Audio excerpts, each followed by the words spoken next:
Thankfully, all of the people who are still getting spray tans aren't also the exact same people who are blaming anybody whose skin is darker than theirs for their country's problems, surely. Well, I think, honestly, like, there's such a weird dichotomy to that, isn't there? Because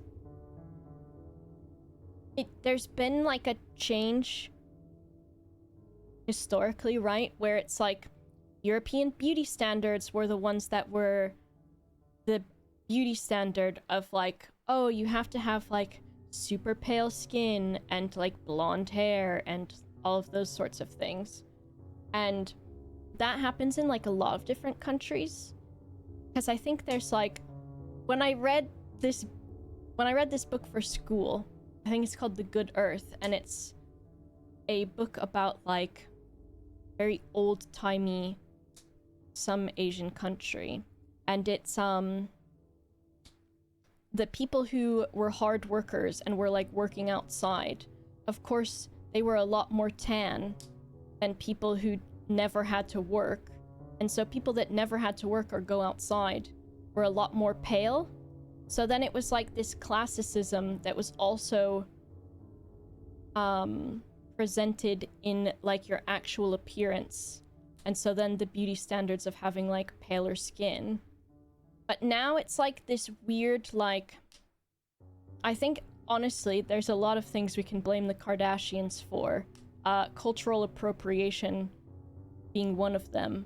And I guess it would almost be this sort of, like, cultural misappropriation. Because there's a lot of these beauty standards that people like the Kardashians are, like, setting standards for. Of, like, thicker lips. Like, maybe, like, darker hair. Disappropriation. Yeah. And, like, when BBLs... Which BBLs are still pretty popular. But, like, BBLs and, like, all of these things which are inherently not European body standards and are things that people of color have been, like, harassed and bullied and, like, made fun of for a long time. Because I saw this video from this woman who was a black woman that was talking about, like, all of these, like, white people getting lip filler to have really big lips. And she's like, my lips and all of the people in my family's lips are naturally larger. And she was, like, bullied so much as a kid for them. And, like, I think she's probably around my age, like, millennial, right? And so, in the 90s and early 2000s, the beauty standards were to be, like, anorexic and probably just, like, this, like, white European beauty standard. And then the Kardashians came along and did all of this, like, big asses, big lips, and this, like, I feel like they appropriate a lot of their, like, personality and, I don't know, just a lot of other things. And so it's, like, all of these things that we are now, like, trying to unnaturally, assimilate and, like, getting surgery to do are things that we've, like, literally, like, the old caricature, like, the old racist caricatures exaggerate a lot of those features because those features were seen as, like, not only other, but, you know, undesirable and stuff. So, oh my god, it's very frustrating. But yeah, it's like Ricky said, the same people that are doing this, like, fake tanning and, like, BBLs and all of that. There's a lot of that demographic of people who are, like, still, very racist and culturally insensitive. In America, white people simply can't stop ripping off black culture and calling it pop culture. Yeah.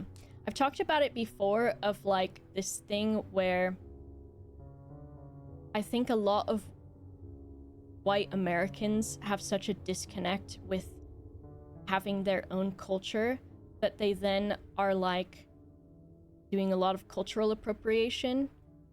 And there's a lot of ways where you can enter into a space of another culture respectfully and like appreciate it and still enjoy those things in a way that is not culturally appropriating. But I think there's like a disconnect of like this like need that people have to have some sort of connection to culture of some kind and having a void from it. But I feel like we kind of only have ourselves to blame for that too, as in white people. Every bit of slang for like last 10 years is just black culture that people learned from TikTok. Yeah. Can't get me started on this. We have no culture besides consumerism, so we have to fill the void. Yeah.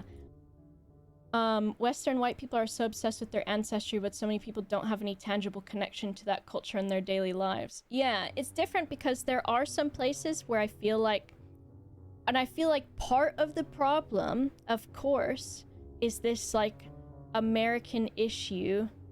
I'll switch this. This American issue of like, there used to be like this sense of community in America, but now that this like situation in America for a long time of like capitalism and consumerism is pitting people against each other, no one actively engages in community anymore because those people are now your enemies. So you're first of all not learning about other cultures, but you're also not learning about what could be your own culture, I guess, because there are like pockets in America of culture, right? But right now, it feels like most of those are non-European cultures most of the time. And I say that as like, there's a lot of larger Spanish communities that are very proud of their culture and keep that alive. And lots of like different Asian communities as well. But I think with like European communities, there's sometimes where it's like people who are Italian maybe like stick that out together and do their Italian shit together. But I think there's no more sense of community to like not only be involved in like the melting pot of what, you know, New York originally used to be and such, but just not even interacting in their own sort of like what could be their own culture and family history. Italian American is its own thing now. Yeah, that too. Because that has deviated a lot, which is cool and interesting in its own way also, and does have basic roots back. My aunt spent hundreds of dollars on genealogy, but it's like, for what? Are you gonna start eating black pudding for breakfast now? That would be so disappointing though, if that was the takeaway from that. You're like, oh, it's only British. What can we have? What Google's British things? Gravy, black pudding. Sorry to British people. But also, y'all fucked around and found out. Okay? And so that's why you are the way you are. I find it offensive when Americans call themselves Irish. Yeah. I think it's like... It's difficult because there is this very intrinsic void of wanting to have culture, and that's a big problem as to why cultural appropriation exists. But I think, I don't know what solution there is besides like the Italian American, Irish American sort of thing. The overwhelming consensus in Ireland. Well, there's so much that Irish people have gone through as well, and like still continue to have to like deal with and face and remember being in Ireland too.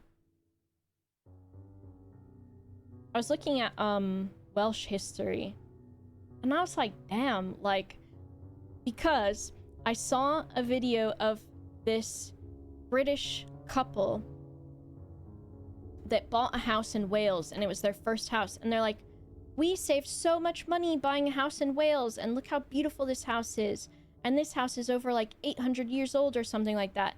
And all the Welsh people in the comments were really pissed, and they were like, okay, so you moved over and have like, I guess, more opportunities and maybe like a higher, like I've become so bad at trying to explain my thoughts recently. My brain is mush. But like basically I guess their amount of money that they had versus like people who are in Wales and like are struggling a bit more. They're like, okay, so you came over and bought a historically Welsh house, and now someone who has lived here their whole life can't buy it. And I was like, ooh, I do kind of understand that. Also, because then I saw a bunch of shit about how bad England fucked over Wales more than once, and I was like, ooh, that makes it a lot worse too. It's not that bad. Then I remember my childhood was different to everyone's. Yeah.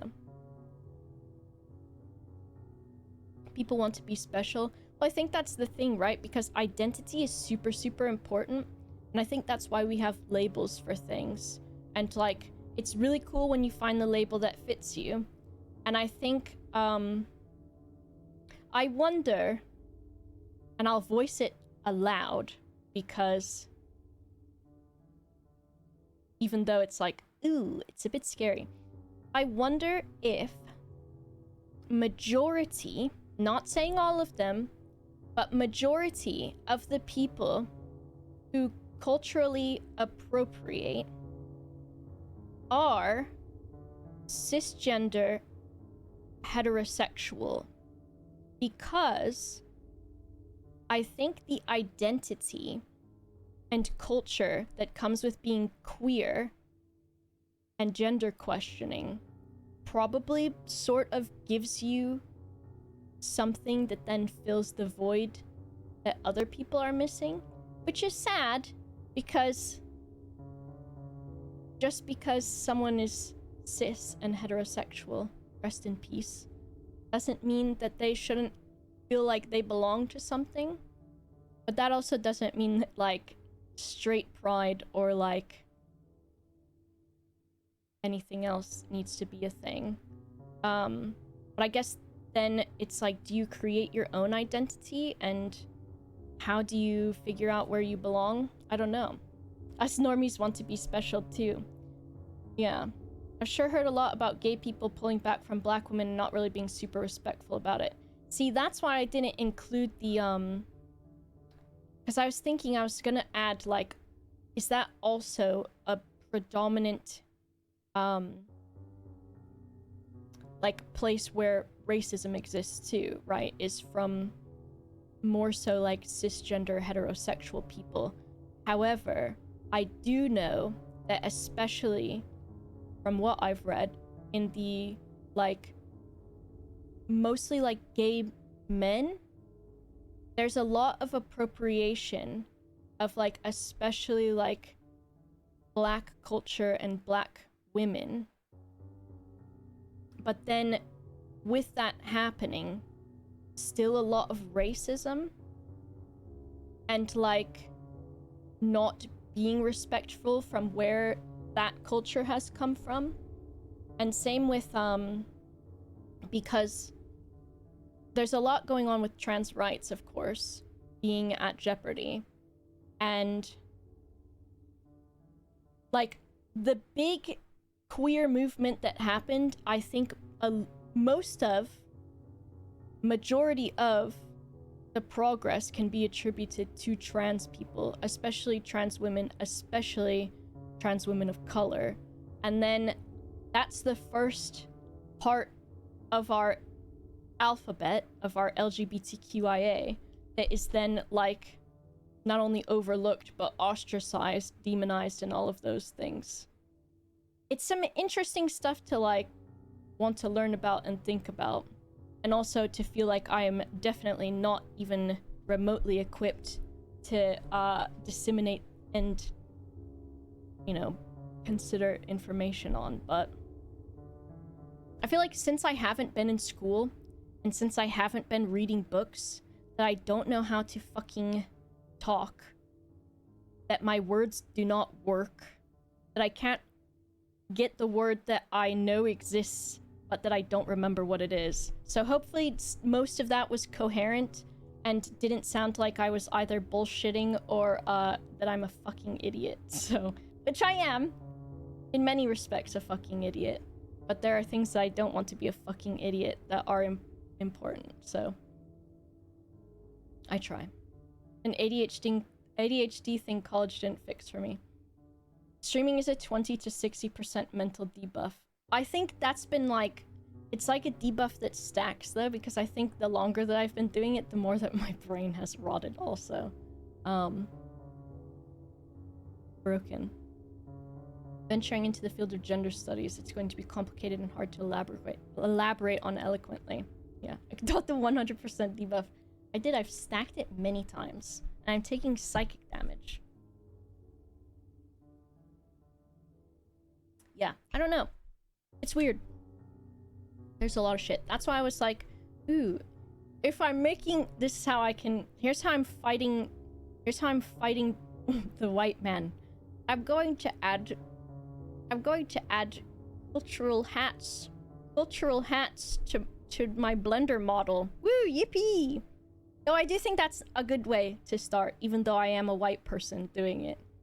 But hey, if I've got a fucking platform to do it, and that platform is 3D modeling hats and putting them into a video game where you climb a mountain and actually never see yourself, I got you.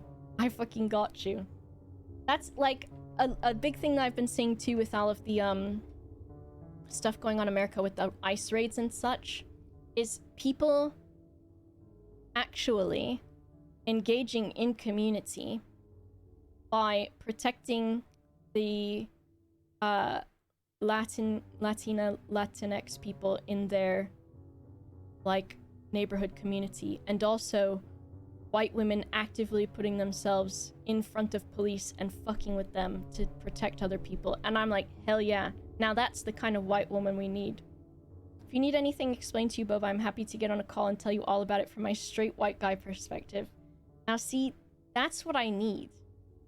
That's what I think that I'm missing out on. I think there is value in that too, though, of course. And I think, like, when there's this self-awareness of it. Because I do also, like, you know, not to, lament, but I do also feel bad for, I feel bad for straight white men, too. Because there's a lot of lack of identity, a lot of lack of community, a lot of lack of culture, and I feel like that's why a lot of straight white men can get radicalized, in that then they are, you know, more likely to invest in incel culture and, you know, like, join these political cults and such, because there's such a lack of identity and like feeling like you fit in. And also, of course, there's like, you know, misandry and like a lot of like queer people and, you know, POC and women will be like, I hate men, or like, you know, POC may be like, I hate white people and stuff. And then of course there's the not all men, not all white people, or something like that. And you have to just kind of separate yourself from that, because obviously, yes. But also, I do think part of the problem of where a lot of this is coming from is because people do not know how to be okay with the identity that they have, or how to like find a way to fit in that is not something that becomes then quite harmful. You know what everyone needs to do? If you're a straight white guy and you're like, man, I don't know what to do with all this energy. I want to have a group. I want to have a culture. I want to get involved. Here's what you do. Start LARPing. Join a Dungeons and Dragons group. You're good. Go to Japan. See? And you could have your own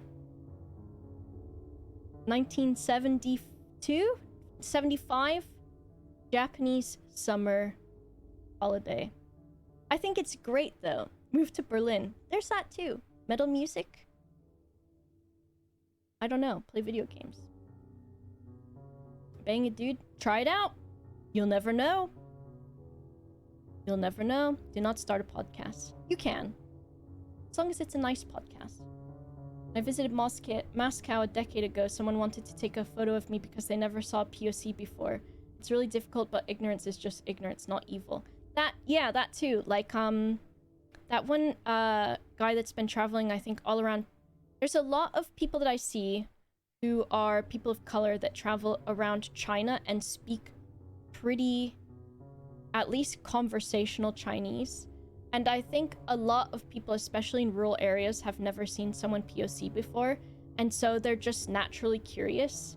And there is like a difference between like malicious ignorance and just ignorance. Like, being ignorant is not a bad thing as long as you recognize that you're ignorant, you know? And like, you're like, oh, I'm ignorant on this thing, so I want to learn about it.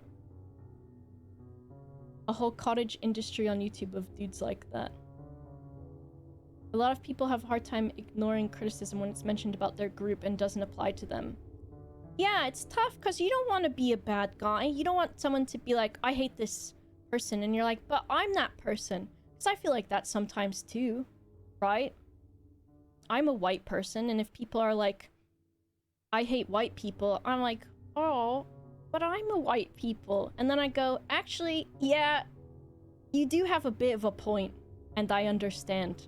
And I know that you're not specifically talking about me, because if you are, just say, I hate that bitch, and I'd say, you know what, I might have done something to cause this. I don't know. A societal goal to eliminate ignorance. It is because the stupider your population is, the easier they are to control, and the more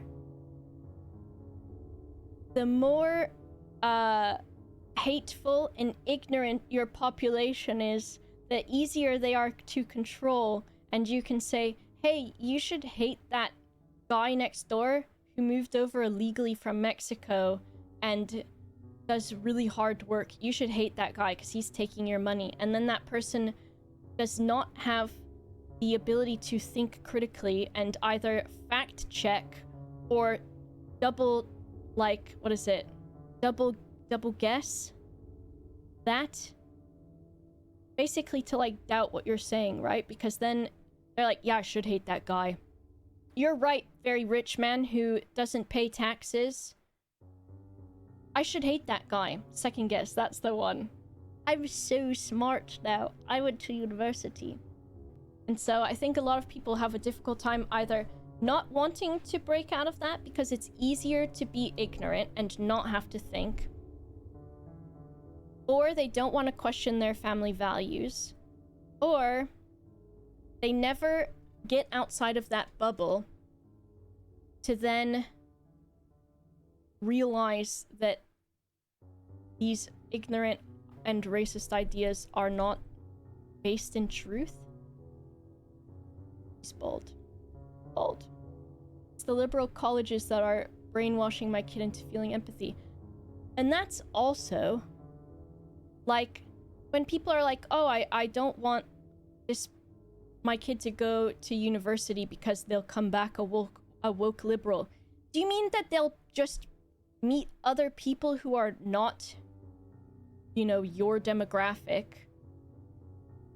They'll come back a gay woke liberal. Okay, so you're afraid that they'll go to university, meet other people who then challenge these ideas that you've instilled in them from your own ignorance and fear, and then they'll also learn about other places that exist, and they'll also learn about other identities, and they'll also learn how to maybe think critically, and they'll be like, hey, yeah, that stuff's not true. Funny you should say that because I'm reminded of Hogan's ridiculous excuse when he was exposed as a racist. There's so much that's like, I can see how people do not challenge these things and remain ignorant either by wanting to or like just not having the chance to not be ignorant.